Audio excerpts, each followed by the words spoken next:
Well, hello. We are here once again to talk about SMART goals. Now, I want to ask you a question. Are your goals clear? Do you have clearly written goals? So I know you might say, yeah, I want to do this. I want to open a real estate. I want to do this. I want to do that. But I want you to slow down for a moment.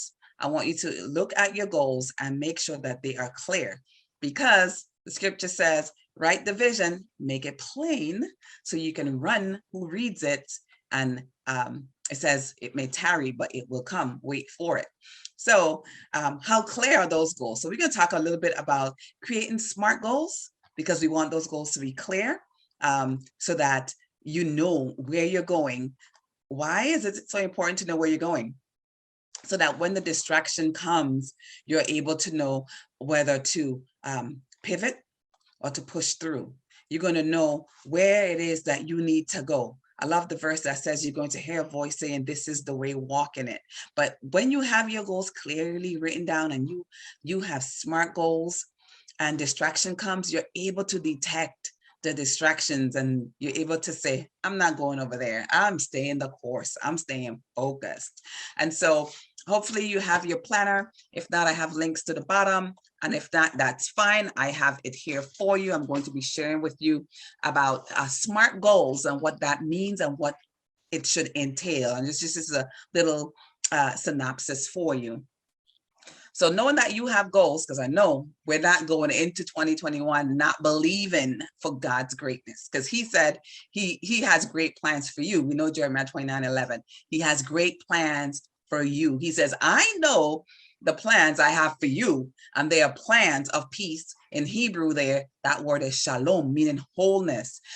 It's talking about wholeness in your mind, your mental health, your spiritual health, your financial health. It talked about wholeness and wellness. And so with that in mind, we want to look at SMART goals, how to take your current goals, check them, make sure they are SMART. And the first word for in that word SMART is S for specific. So take a look at your goals, or when you're writing your goals, you want to make sure that they are specific. You want to plan effectively with specific targets in mind. That's why it's so important to meditate, to visualize. We know that God told Joshua, meditate on the word day and night, you'll have success. You have to be able to see what it is that you're attaining to, right? You want to have your goal in front of you, so you know what you know the mark that you're trying to reach. So the first thing in SMART goals is specific. You want to have specific targets in mind. You don't just want to say that I want to be at peace. You may say you want to have mental clarity. You may say you may be suffering from anxiety and you want to have that total confidence. But as you do your annual goals and you do your monthly and your weekly, you want your weekly goals to be so targeted so that you are aware that, okay, I want to do, I am going to do 3 affirmations each day. I want at 8 o'clock with breakfast, 1 for lunchtime, 1 at 3 o'clock, so that it's specific. And because you know the end result is you want to have positive thoughts flowing through. You want your mindset to be a success mindset instead of a failure mindset. You want to expect greatness instead of expecting defeat. And in order to do that, you have to plan for that. You have to plan how you're going to think ahead of time. It's not by chance. And so you want to set specific goals. That's the S, first part of SMART goals. And then measurable.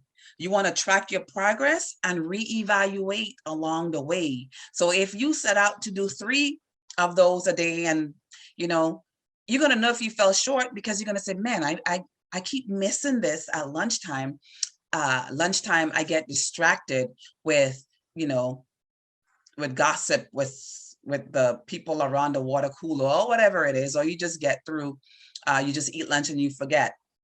But if your goals are specific and if they're measurable, you'll be able to tell, okay, I need to make a shift right here. I need to maybe go eat in my car and speak, say my affirmations first before I go out to meet with others. So whatever it is, whatever it may be, if your goals are measurable, you're able to reevaluate and see where you are, whether it's the end of the week or the end of the month, you'll be able to reevaluate. So if your goal was to spend more time with your children and get that quality time, and you wanted to spend 20 minutes with homework, and end of the week comes, you notice that every Wednesday or every Thursday, you're missing the mark on that. And that's when they need you. You're able to adjust. You're able to say, okay, let's try this. Let's try to do the homework at 2 o'clock instead of 4, because at 4, she may be tired or you have phone calls. So do you see how the whole you were talking about? You want to make sure your goals are measurable so that you can evaluate it along the way. You know where, want to know how it looks at the end. And then attainable. You want to set realistic goals that are challenging but achievable, right? So you set these goals. You're not going to say you're going to save $5,000 a month if you know that you make $5,000 a month. It's not achievable because you still got to eat, you got to do whatever. So we're not saying that your end goal eventually in 5 years you want to get to 5,000. But for now, for this month or whatever, you want to set it to something that you know you're able to attain, because you don't want to feel defeated at the end of the week or the end of the year, what have you, because your goals were so unattainable. Now, if you said you wanted to save 5,000 a month in 5 years and you get a breakthrough, great. But we're talking about setting SMART goals, and that's one of them, is that it's attainable. Then the R in SMART is relevant. You want to ensure that the goals serve a relevant purpose. Now, is your children relevant? Is your spouse relevant? Is your career relevant? You want to make sure it's a relevant goal. If you have a goal and it's something that's not relevant to your purpose and what you want to do. For example, if you're just at a part-time job and it's not your dream job, you don't want to set a 5-year goal for that if that's not where you even want to be in 5 years.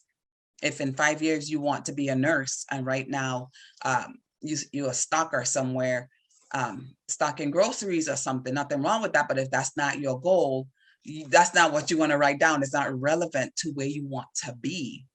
Right. So that's why we always start off with our 5-year goal and we rein it in. And all the stuff that I'm saying, you don't have to try to memorize it. We have the 1 to 5 year goals. This is my actual book. So it's not blank, but yours of course will be blank, and you get to write those in and not worry about how do I do this, how do I do that. Or you can just take a piece of paper and write down your 5-year goal, or you may have a planner that already does that. So either way, it's just me giving you the tools that you need to ensure that you have SMART goals. So make sure it's relevant. And then the last one is time bound.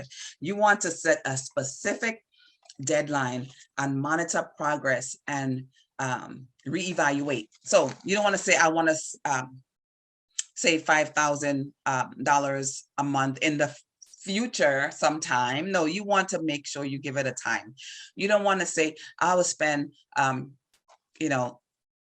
hour on Mondays with my daughter going for ice cream one day, because you blink and then before you know it, they're 20 and you're like, whoa, where did the time go?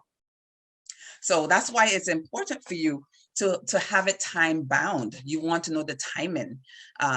Even if you're setting a goal for your health, that's time bound. You don't have forever to get your cholesterol intact or for you to start walking, because we don't know that. So you want to set a time. You want to say, in 3 months, in a year, this is where I want to be. Then you scale it back, and then you're able to. The key word here is always to reevaluate. And to support you, We don't want you to feel overwhelmed with your goals, but your goals are very important. And we want you to have that success of knowing that someone is helping you, reviewing the goals with you, reevaluating your goals with you, just supporting you through to ensure that you don't write your goals down in January and then you don't look at it again till June or until the next year, because that's not the success plan. It says write the vision, make it plain that you will run whenever you read it. So whenever you read your goal, it's going to motivate you to achieve that goal. And just to have that monthly check-in is very important. So I'm going to have some information for you below. You want to join our monthly check-in sessions with the group, or if you feel like, okay, at least for the first one, I think I'm going to need some one-on-one help. So we have that available for you as well. But just know that we do have support for you for your goals, because they will be achieved if you are able to make them clear and you're able to speak over them, speak affirming words over them. So in the next video, I'm going to talk a little bit more about affirmations and why it's important to speak positive words and speak life over your goals. So I'll see you in the next video.